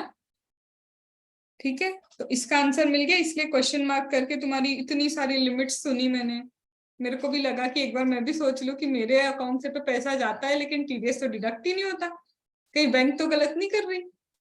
ठीक है, चलो यहां तक बात समझ में आई कि सेविंग पे कभी मत लिख के आ जाना कि टीडीएस का डिडक्शन होने वाला है। सेविंग पे डिडक्शन मिलता है चैप्टर 6 में, उस पर टीडीएस का कॉन्सेप्ट नहीं है। अब थोड़ा सा और ऊपर जाएं, ठीक है। अब मैम ये भी समझ में आ गया, ये जो लिमिट है, ये लिमिट आपने क्या बताई थी, जनरली बैंक वाइज होती है, लेकिन मेरा बैंक और उसके अलग अलग ब्रांचेस हैं, और बैंक अगर कोर बैंकिंग सिस्टम फॉलो करता है तो ये ब्रांच वाइज लिमिट नहीं होगी, ये बैंक वाइज लिमिट रहेगी। यहाँ तक ओके? अब ये कराने के बाद तुमको ब्रेक दूंगी, फिर उसके बाद नया सेक्शन भी चालू करेंगे, बट इस पे अब पूरा फोकस करना क्योंकि पक्का कंफ्यूजन है। मैम अब कौन सी लिमिट बोल रहे हैं? No TDS. पहले पेयर समझा रहे थे कि पेयर यही होना चाहिए, अब क्या बोल रहे? पे ही होना चाहिए, मतलब जिसको तुम दे रहे हो इसको या तो पे करते हो या फिर क्रेडिट करते हो, तो पे और क्रेडिट अगर इनको हो रहा है तो भी टीडीएस का डिडक्शन नहीं होगा। क्या बोला? देखो अगर बैंक है, मैम बैंक अगर टाइम डिपॉजिट पे इंटरेस्ट पे करती है, टीडीएस लगता है क्या? 40,000 तक नहीं लगता, 50,000 तक नहीं लगता। सुकून से सुनना मेरी बात, बैंक अगर इंटरेस्ट पे कर रही है अगर इंटरेस्ट पे कर रही है बैंक तो 40,000 एंड 50,000 की लिमिट एप्लीकेबल होती है। वो पेयर था। मैम लेने वाला कौन है? बैंक ने फिर से पे किया इंटरेस्ट दूसरी बैंक को। पेई कौन है? ये। तो यहाँ पे विदाउट लिमिट टीडीएस नहीं है। वहां 40-50,000 लगा के मत आना कि हमारी कोऑपरेटिव बैंक है, हमारी बैंक है, वो टाइम डिपॉजिट पे इंटरेस्ट पे कर रही है तो हम पूरी तरह से 40-50 फॉलो करेंगे। गलत। पे भी चेक करना, क्योंकि ये दो अलग अलग पॉइंट को एक साथ देखना पड़ता है कि मैम बैंक ने बैंक को पे किया, लिमिट ही नहीं है वहां, तो सीधे आएगा नो टीडीएस। यहां तक बात समझ में आई? ठीक है मैम।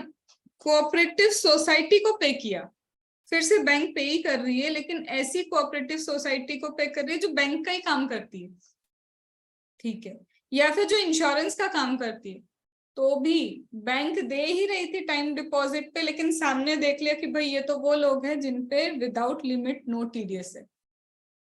ठीक है मैम, इतना सारा लंबा चौड़ा करने की जगह क्रक्स दे सकते हो, मैं दूंगी क्रक्स।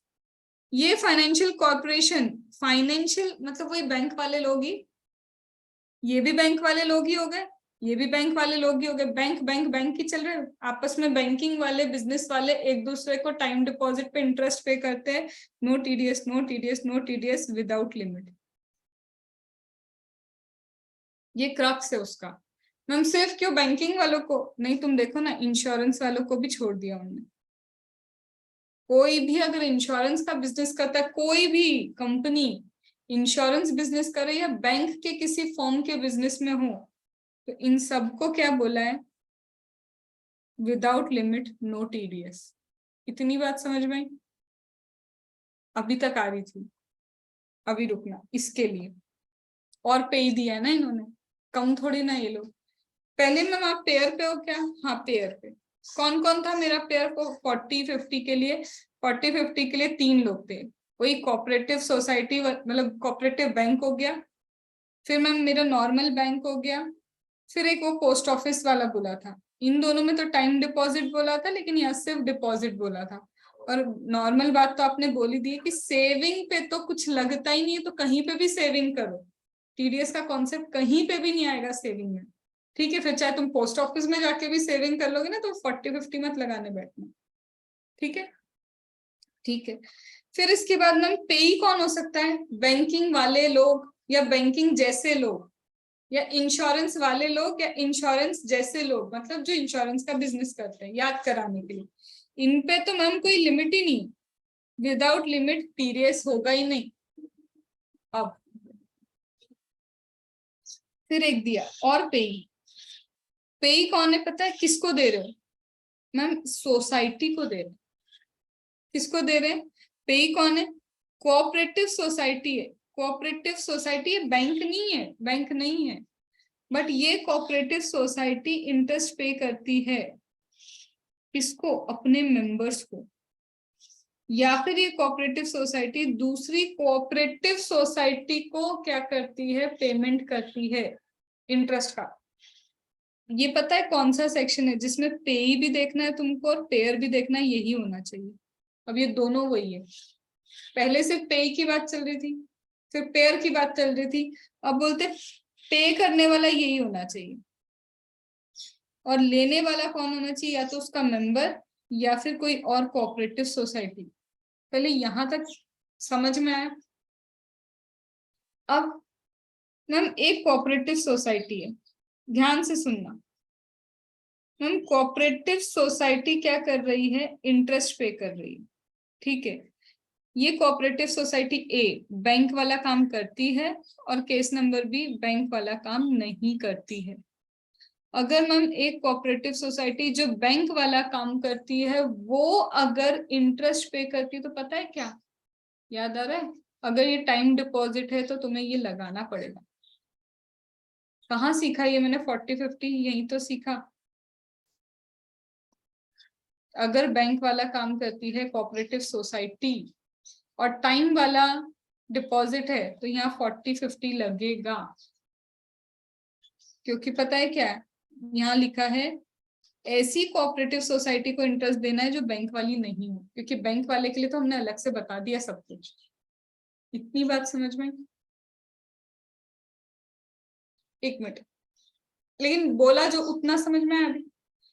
अभी मैम फिर से कोऑपरेटिव सोसाइटी है, ठीक है, बैंक वाला काम नहीं करती ना, अदर देन बैंक वाला काम करती है।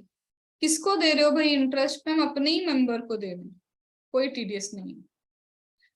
मैम यही कोऑपरेटिव सोसाइटी दूसरी कोऑपरेटिव सोसाइटी को देती है, कोई बात नहीं। और ये दूसरी कोऑपरेटिव सोसाइटी बैंकिंग वाली भी हो सकती है, क्योंकि यहाँ पे एक्सेप्शन नहीं लिखा, यहाँ लिखा है सिर्फ कोऑपरेटिव सोसाइटी। इतनी बात समझ में? मैम तो फिर वो बाय पे ही कैसे हुआ? कोऑपरेटिव सोसाइटी दे पेयर रही है एंड ना पे दोनों members को। लिखा ना, दोनों के लिए। इसमें दोनों देखने पड़ेंगे, देने वाला लेने वाला यही होना चाहिए। अब मैं पहले रिवाइज करूं, बहुत जरूरी है इसके लिए,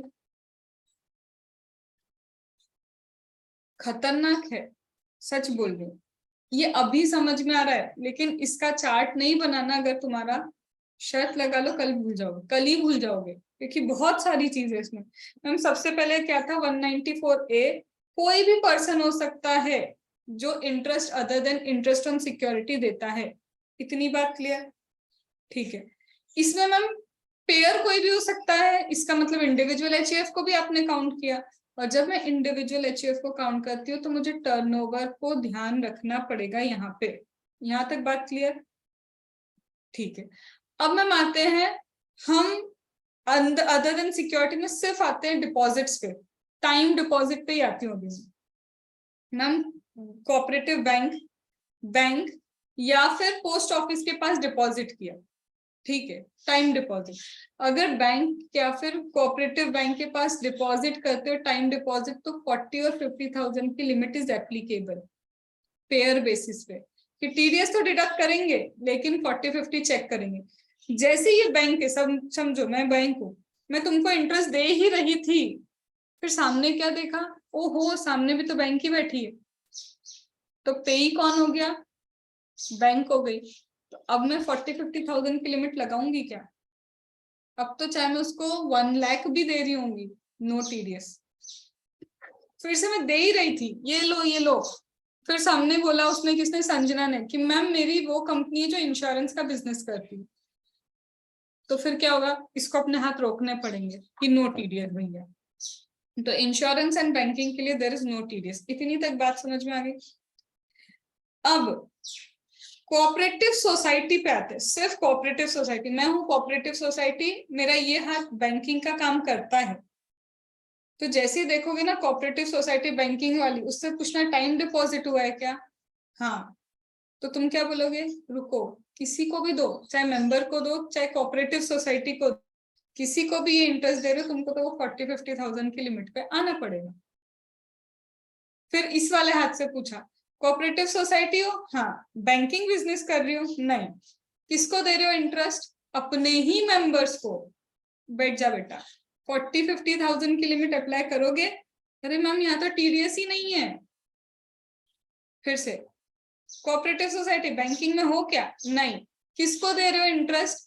दूसरी कोऑपरेटिव सोसाइटी को। भाई वो दूसरी कोऑपरेटिव सोसाइटी बैंकिंग वाली हो कि नहीं हो, टीडीएस ही डिडक्ट नहीं होगा। इतना समझ में आया? अब कोऑपरेटिव सोसाइटी, हाँ पूछो क्या बोलना है? क्या तुम इंटरेस्ट पे करती हो? हाँ। बैंकिंग में हो? नहीं। किसको दे रही हो ये इंटरेस्ट? मेंबर्स को नहीं दे रही हूँ मैं, पहले मेंबर्स को दे रहे थे, मैं मेंबर्स को नहीं दे रही हूँ इंटरेस्ट। अब टीडीएस डिडक्ट होगा ना? हाँ होगा, लेकिन अब लिमिट हो गई 5,000। आया समझ में? पूरा दिमाग के तार खुले थोड़े, कि ऐसे 2-3 पॉइंट्स मिलके ये बना हुआ है। अब इसका एक ग्रैंड चार्ट बना ले, उसके बाद ही आगे बढ़ेंगे, नहीं तो सुकून तुमको भी नहीं मिलने वाला, नहीं तो लगेगा बहुत भारी हो गया। ठीक है, अब इसका पहले ग्रैंड चार्ट बना लेते हैं।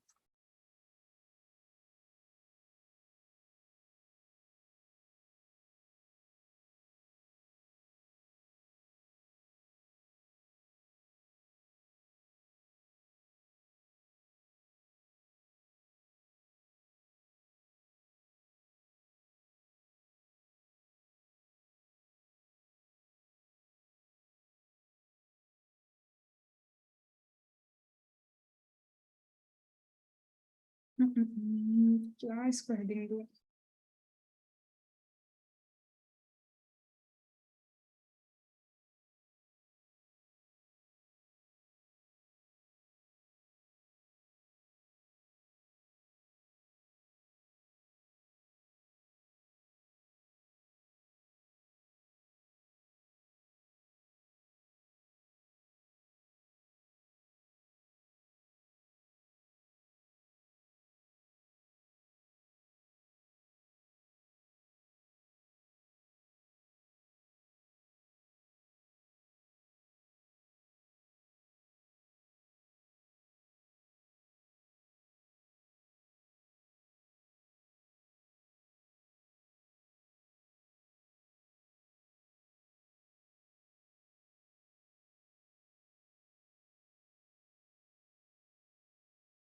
हिंदी में लिख लो थोड़ा सा।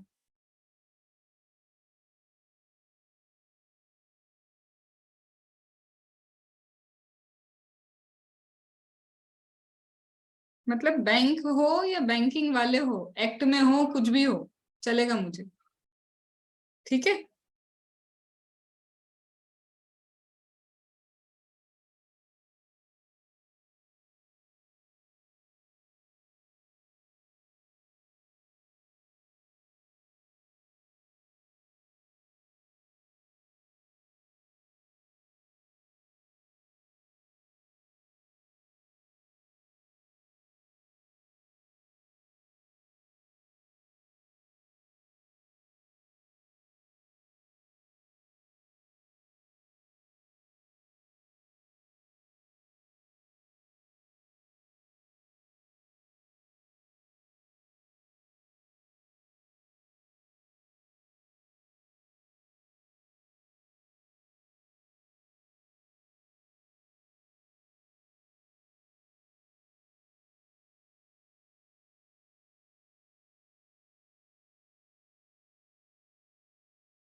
यहाँ तक समझ में आया?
हम ये even in bank means account पे ही से पेमेंट हुआ।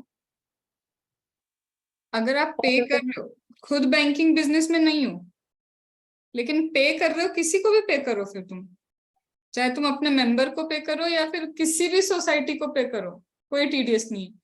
लेकिन ये अगर नॉन मेंबर को पे किया तो टीडीएस आ जाएगा।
हो गया? अब ब्लू में अदर सोसाइटी लिखा है लास्ट में, ये लास्ट में जो आपने ब्लू में लिखा है। हाँ, अदर कोऑपरेटिव सोसाइटी, एक कोऑपरेटिव सोसाइटी जो बैंकिंग में, वो अगर किसी और बैंक वाले को ही दे रही है तो यहाँ पे वो पेई हो गया ना। पेई में हमारा था ना कि कोई भी कोऑपरेटिव सोसाइटी बैंकिंग वाला, ठीक है।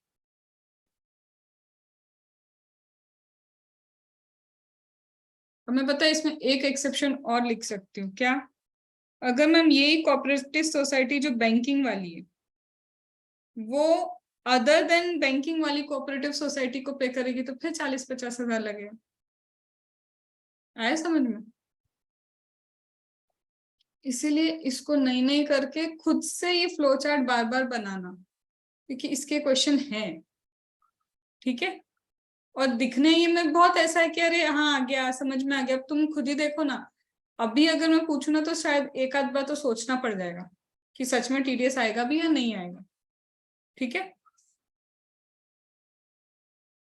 क्या हुआ संजना, हंस क्यों रही है? मैम इतना डिटेल में पहले कोई पढ़ाया ही नहीं था इस बारे में। पर क्वेश्चन आते हैं। मेरे को ऐसा कुछ, मेरी वाहवाही कुछ नहीं करनी है, मेरे को बस ये लगता है जब वो स्टूडेंट निकल के बोलते ना पेपर बहुत टफ था, तो पेपर टफ तो नहीं था, वो था यहीं पे सब कुछ था। बट हम क्या करते, बस रट लेते, कोऑपरेटिव सोसाइटी ये वो, तुम इंटरलिंक तो करते ही नहीं, बस वही प्रॉब्लम आती है।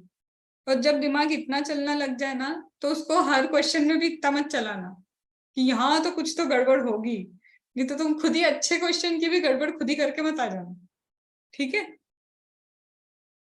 नहीं तो मैंने देखा है एक वो Swati, you would know, Piyush, उसको मतलब एसएफएम का पेपर सच में उसके टाइम में बहुत इजी था, बहुत easy. And she was telling Palak नहीं हो ही नहीं सकता, कुछ तो गड़बड़ थी, हर क्वेश्चन में कुछ तो था ही। And I was like easy paper था, कॉपी पेस्ट, नहीं नहीं मैम हर इसमें कुछ तो हुआ ही होगा, तो वो ओवर दिमाग भी मत लगाना, ठीक है। यही इतना ही, बस इतना समझो, पेयर पे में ये लोग घपले करते हैं बस। और लिमिट में क्या घपले होंगे, लेस देन है इक्वल टू कर देंगे, equal to limit less than कर देंगे, तो बस उतना दिमाग रखो, ठीक है। चलो मैम ये पीडीएफ शेयर कर देना, बीच बीच में कुछ हाँ मिस हो गया। चलेगा। अब एक चीज और है इसके अंदर मैम, ये जो आप इंटरेस्ट की बात कर रहे हो, ये कब इसका टीडीएस डिडक्ट होगा? पे और credit which ever is earlier, इस पे होगा। अच्छी बात है, इसका भी एक एक्सेप्शन डाल रखा है, और इसका क्वेश्चन मुझे लगता है जुलाई 21 में आया, उसके एक पहले अटेम्प्ट में यही क्वेश्चन आया। ऐसे तो मैम पेमेंट और credit which ever is earlier चलता है, हाँ, लेकिन एक जगह है इसके अंदर वहां पेमेंट बेसिस पे टीडीएस डिडक्ट होगा, दैट इज एन एक्सेप्शन। और उन्होंने इस एक्सेप्शन को ही पूछा है, ठीक है, क्वेश्चन में। अब वो एक्सेप्शन क्या है, वो बोलते वो मोटर एक्सीडेंट वाला है ना, क्या नाम है उसका, मोटर एक्सीडेंट क्लेम।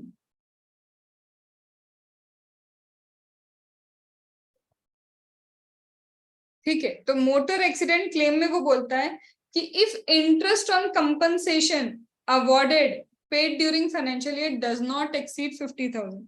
सबसे पहले ये मोटर एक्सीडेंट क्लेम का तुम्हें मिलना चाहिए मैम, एक मिलता है कंपनसेशन, ठीक है, और दूसरा मिलता है इंटरेस्ट ऑन कंपनसेशन।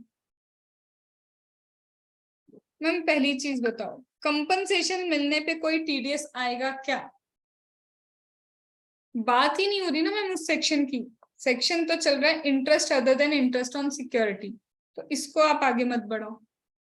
इंटरेस्ट, अब मैम इंटरेस्ट मिल रहा है कितना, मैं मान लेती हूँ इक्वल टू 50,000, इंटरेस्ट मिल रहा है लेस देन 50,000, इंटरेस्ट मिल रहा है ग्रेटर देन 50,000, तो कहाँ पे पेमेंट बेसिस पे टीडीएस डिडक्ट करोगे, बोलो। More than 50,000। तो यहाँ पे क्या होगा, टीडीएस डिडक्ट होगा on payment basis.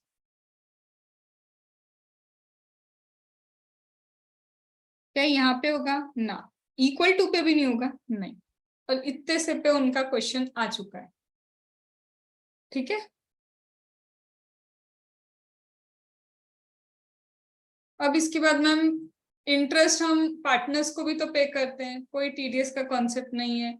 Zero coupon bond, कोई टीडीएस का कॉन्सेप्ट नहीं। अब जो बचे ना, वो सारी कौन सी चीजें बची है? सिर्फ नाम पढ़ लो, जीरो कूपन बॉन्ड, फर्म, ये सारी, इसमें एनालिसिस नहीं है। बट मैम अभी एक चीज बताओ, तुम आंसर दोगे?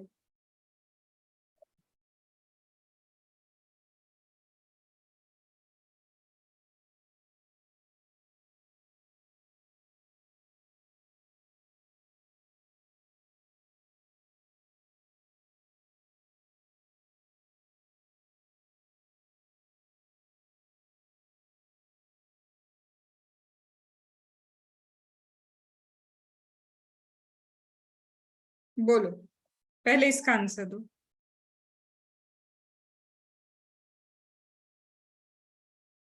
मैं पूछूंगी, पहले तुम अपना प्रोसेसिंग कर लो पूरी।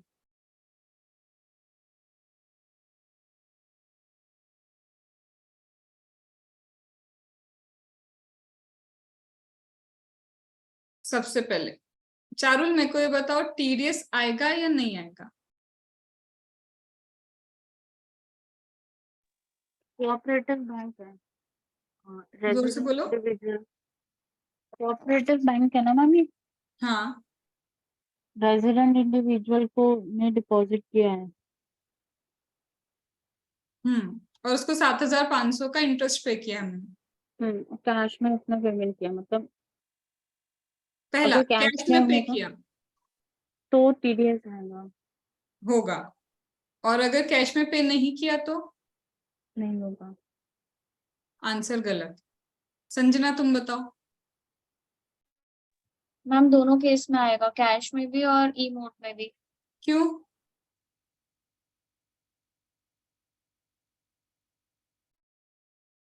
चलो क्यों पे हम चुप हो गए। विनय तुम बोलो।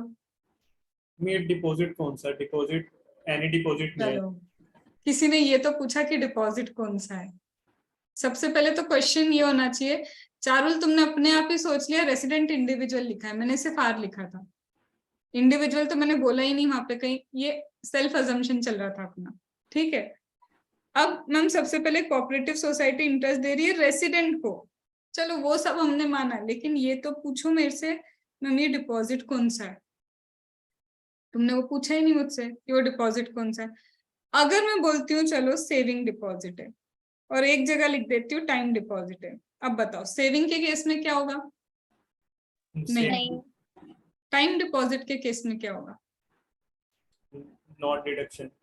सोचो, कैश पे किया है। कैश में इसमें है नहीं कोई लिमिट। हाँ संजना, जो तुम हाँ बोलने ही वाली थी ना, इसीलिए मैंने कहा इंस्टीट्यूट क्या करेगा, वहां तो कैश का पॉइंट ही नहीं है। इस वाले सेक्शन में कोई कैश से लेना देना ही नहीं उनको। बैंक वाले कब तुमको कैश में देते हैं? वो तो सीधे क्रेडिट ही करते हैं जनरली। ठीक है, और चलो पे कर भी दिया तुमको, तो पूरे सेक्शन में कहीं लिखा है क्या कि कैश बेसिस पे पेमेंट मत करना? समझ में आया? अब क्या वो अब भी तो पढ़ ही रहे थे, लेकिन फिर से तुम अप्लाई क्या कर रहे हो, कंफ्यूज हो गए। तो ये कंफ्यूजन कहाँ जाता है तुम्हारा? एग्जाम पे। और क्वेश्चन एक आध ले लेते हैं, मेरे को भी अच्छा लगेगा थोड़ा।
पहले का आंसर क्या है?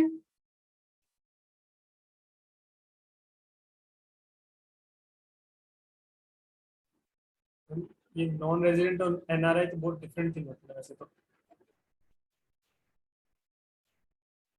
एनआरआई नॉन रेसिडेंट इंडियन, बोलो यहाँ पे क्या करूं, टीडीएस है या नहीं?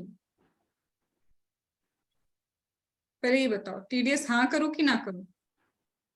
वैसे तो नॉन रेजिडेंट और एनआरआई डिफरेंट थिंग है, अगर फिर भी अगर इस सेक्शन में आएगा तो भी लिमिट है 5000 तक की। लिमिट 5000 है, गलत। बोलो क्यों? 195 रेसिडेंट होना चाहिए। करेंगे वो 195 में टीडीएस लग जाएगा। एग्जैक्टली समझ में आया? यहाँ एनआरआई मतलब नॉन रेसिडेंट, नॉन रेसिडेंट को पेमेंट कर रहे हो तो ये सेक्शन कैसे लगा रहे हो 5000 की लिमिट वाला? लिमिट आएगी नहीं ना, यहाँ कहाँ जाओगे, सीधे 195 में। तो कितना माइन्यूट पॉइंट है, मैंने रेसिडेंट को हटा के नॉन रेसिडेंट पुट कर दिया, और नॉन रेसिडेंट आते से ही ये सेक्शन सिर्फ रेसिडेंट के लिए था, तुम्हें 195 लगाना है, तो यू कैन नॉट अप्लाई 5000 की लिमिट। एनआरआई और एनआर डिफरेंट थिंग नहीं है? नॉन रेसिडेंट तो है ना वो, तुम इंडियन सिटीजन हो और नॉन रेसिडेंट हो, और तुम इंडियन सिटीजन नहीं हो, नॉन रेसिडेंट हो। The main thing is you are a non resident. Non resident में तो वो बेसिक कंडीशन हमें सेट वो वाली चेक करेंगे ना, उसके लिए 182 डेज। यहाँ पे मैं खुद ही बोल रही हूँ कि भाई वो नॉन रेसिडेंट इंडियन सिटीजन है, मेरा जन्म इंडिया में हुआ है और मैं नॉन रेसिडेंट हूँ, एनआरआई हो गई मैं, उसी को एनआरआई बोलते हैं, ठीक है, इंडियन सिटीजन। ये वैसे क्लासेस के अंदर जैसे मान लो आप रेजिडेंट हो इंडियन और रहते बाहर हो, बट लेकिन करंट ईयर के अंदर आप 182 डेज से अभी ज्यादा। एक चीज बताओ plus विनय, क्या उसमें मैंने इस चीज पे क्वेश्चन मार्क दिया भी है कि वो रेसिडेंट है भी या नहीं है? मैंने सीधे बोल दिया कि वो है नॉन रेसिडेंट। अब यहाँ पे तो हम अपनी प्रोबेबिलिटी लगा ही नहीं सकते। दूसरा, सबसे पहली चीज मैम इतना तो समझ में आया कि कोऑपरेटिव सोसाइटी अगर नॉन रेसिडेंट को पे कर रही है तो यहाँ सेक्शन नहीं है, ये तो सेक्शन के ही बाहर हो गई चीजें। दूसरा, फिर कोऑपरेटिव सोसाइटी इतना इंटरेस्ट एक रेसिडेंट को पे कर रही है जो नॉन मेंबर है, जो उसका मेंबर नहीं है। अब बताओ क्या करोगे? मैम इस केस में पहले देखेंगे कि कोऑपरेटिव सोसाइटी बैंक में एंगेज्ड है कि नहीं। अगर बैंक में Good. एंगेज्ड नहीं है और नॉन मेंबर को पे कर रही है तो टीडीएस लगेगा। अब देखो, मैंने बोला पहला ये बैंक में है, बैंकिंग बिजनेस में, तब क्या करोगे? कोऑपरेटिव सोसाइटी बैंकिंग वाली और वो नॉन मेंबर को पे कर रही, अब क्या करोगे? लिमिट देखेंगे बस। लिमिट बोलो कितने की लिमिट, सोच के बोलो। 40-50। 40-50। क्यों? क्योंकि कोऑपरेटिव बैंक जब होता है तो वो 40-50 की लिमिट होती है। बस ये याद रखना वहां होना चाहिए उसका टाइम डिपॉजिट। अभी मैं सब में टाइम डिपॉजिट ही मान के चल रही हूँ, मैंने सेविंग नहीं लिया, ठीक है। फिर से मैम, अगर ये कोऑपरेटिव सोसाइटी बैंक वाली नहीं होती तो, और फिर ये नॉन मेंबर को पे कर रही होती, तब क्या करते? TDS compulsory TDS. फिर गलत, क्योंकि 4500 है तो 5000 की लिमिट आ गई तो भी टीडीएस नहीं होगा। समझ में आई बात? कि अगर ये कोऑपरेटिव सोसाइटी बैंक वाली नहीं है तो ये तो नॉर्मल आ गया, अदर केस हो गया, और अदर केस में अगर आप आ रहे हो तो 5000 की लिमिट पे आते हो तो भी यहाँ पे टीडीएस नहीं होगा। फिर मैम फिर से कोऑपरेटिव सोसाइटी अब ये अपने रेसिडेंट मेंबर को दे रही है, खुद के मेंबर को। ध्यान से, एक बार मैं बोल देती हूँ ये बैंक में है और एक बार बोल देती हूँ बैंक में नहीं है। अब बोलो, बैंक में है, टीडीएस काटोगे? सोचो अच्छे से। लिमिट देख के कटेगा बस। हाँ मैम, पहली बात तो कटेगा ही नहीं क्योंकि 40 से बहुत कम, ठीक है। बट अब ये बैंक में नहीं है कोऑपरेटिव सोसाइटी और अपने मेंबर को देंगे तो टीडीएस नहीं कटेगा। क्यों नहीं कटेगा? खुद के मेंबर को दे रही है बाबा। हाँ, खुद के मेंबर को दे रही है तो यहाँ पे लिमिट ही चेक नहीं होगी मैम, सीधे वो तो अपना मेंबर है, अपना मानुस, तब लिमिट चेक नहीं करोगे। तुम समझ रहे हो? तुम्हें रीजन भी देना पड़ेगा कि टीडीएस है तो क्यों है, नहीं है तो क्यों नहीं है। अब अगर मैं बोल देती ना मेंबर को दिया है और 5000 तक है तो वो आंसर गलत कर देते, क्योंकि मेंबर वाले में 5000 की लिमिट ही एप्लीकेबल नहीं आया। फिर से, कोऑपरेटिव सोसाइटी एक बार है बैंक में और एक बार बैंक में नहीं है।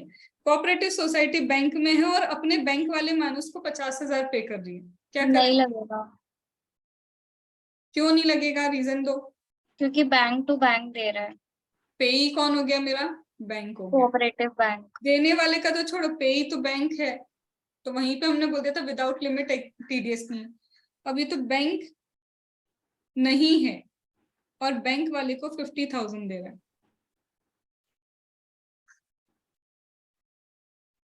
बैंक नहीं है, कोऑपरेटिव सोसाइटी, बैंकिंग वाले को 50,000 का इंटरेस्ट दिया है। तो भी नहीं होगा, क्यों?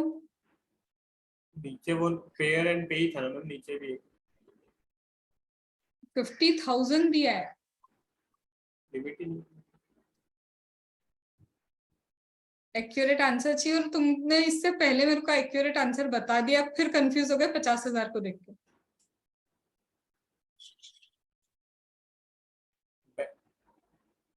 बाबा ये तो देखो, किसी भी तरह की कोऑपरेटिव सोसाइटी को पे करेगा वो, नो टीडीएस का कॉन्सेप्ट है ना, यहाँ लिमिट चेक ही नहीं करनी है। आया समझ में? अब गहरी सांस लो, और तुमको आज करना है 193 एंड 194A। ठीक है, इसको अच्छे से समझ के रखना। एग्जाम में भले ही वो गधा सा क्वेश्चन देंगे, लेकिन अपने को इस लेवल तक तो आना चाहिए था। ठीक है, तो आज का टारगेट तुम्हारा 193 एंड 194 ही है बस। कल खत्म होगा 194C, J, M और N, और फिर अगर थोड़ा सा एक्सटेंड करने की हालत में तुम होगे तो मैं O भी करवा दूंगी। ठीक है, वो तुम्हारे एक्सटेंशन पे डिपेंड करेगा कि तुमको कितना ऑल इज वेल लग रहा है। ठीक है, चलो, तो मोस्ट प्रोबेबली कल भी शायद हमारा फिर टीडीएस खत्म नहीं होगा इस फेस पे। 50 करोड़ वाला एक अमेंडमेंट है जो आज मैंने नहीं कराया, क्योंकि तुम्हारे दिमाग के लिए वो ज्यादा हो जाएगा। कल हम फिर इसको रिवाइज करते वक्त फिर वो 50 करोड़ के अमेंडमेंट को इंट्रोड्यूस करेंगे और फिर छोटी सी नई एनालिसिस पे आएंगे। ठीक है, तो आज के लिए जो टारगेट है ऐसे करो जैसे 50 करोड़ का अमेंडमेंट आया ही नहीं है इस दुनिया में।